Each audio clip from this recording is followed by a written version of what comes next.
وہ باتیں جن سے روزہ نہیں ٹوٹتا، بھول کر کھایا پیا یا جمع کیا روزہ فاسد نہ ہوا، خواہ وہ روزہ فرض ہو یا نفل، یعنی اسے یاد نہ رہا کہ میرا روزہ ہے اور کھانے پینے بیٹھ گیا، اور اسے یاد آیا اور ترنت اس نے بند کر دیا کھانا پینا، تو روزہ نہیں گیا۔ اور ہاں اگر منہ میں کھانے پینے کی کوئی چیز ہے اور یاد آیا اور یاد آنے پر اس نے وہ نگل لیا تو روزہ جاتا رہا۔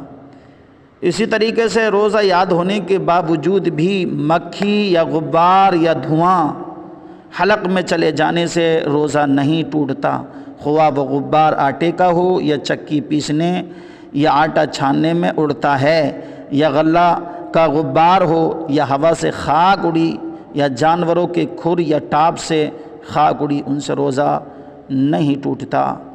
در مختار رد المختار۔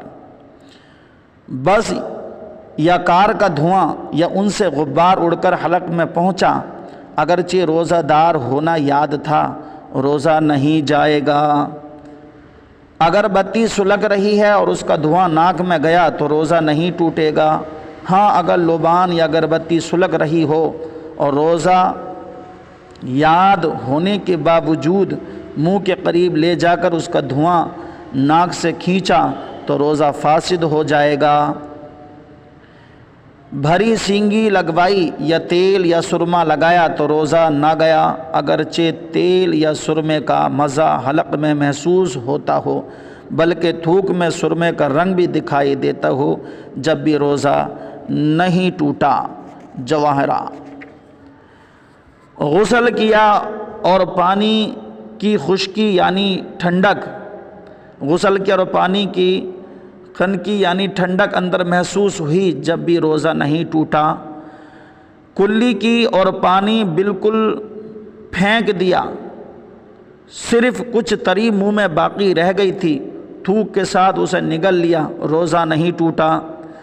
دوا کوٹی اور حلق میں اس کا مزہ محسوس ہوا، روزہ نہیں ٹوٹا۔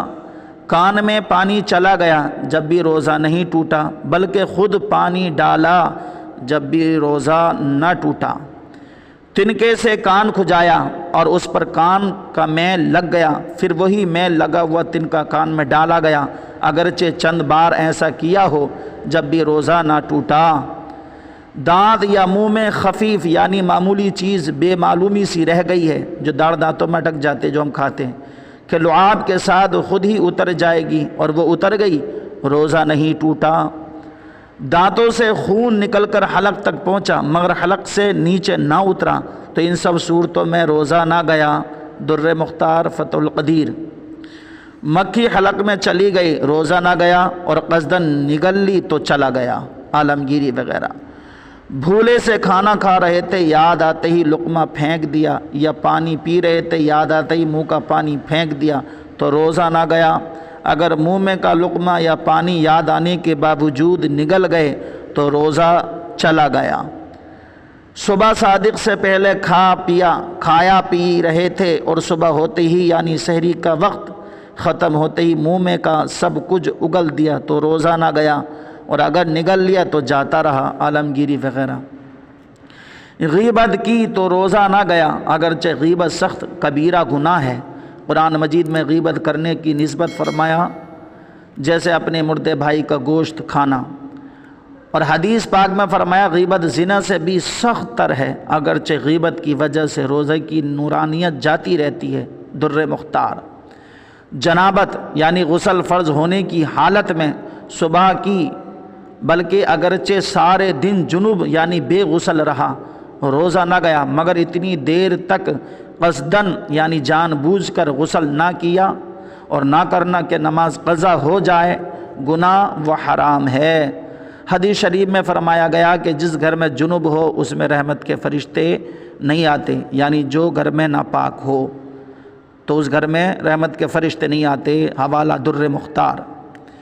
تل یا تل کے برابر کوئی چیز چبائی اور تھوک کے ساتھ حلق سے اتر گئی تو روزہ نہ گیا، مگر جب کہ اس کا مزہ حلق میں محسوس ہوتا ہو تو روزہ جاتا رہا۔ فتح القدیر۔ تھوک یا بلغم منہ میں آیا پھر اسے نگل گئے تو روزہ نہ گیا۔ اسی طرح ناک میں رینٹ جمع ہو گئی، سانس کے ذریعے کھینچ کر نکل جانے سے بھی روزہ نہیں جاتا۔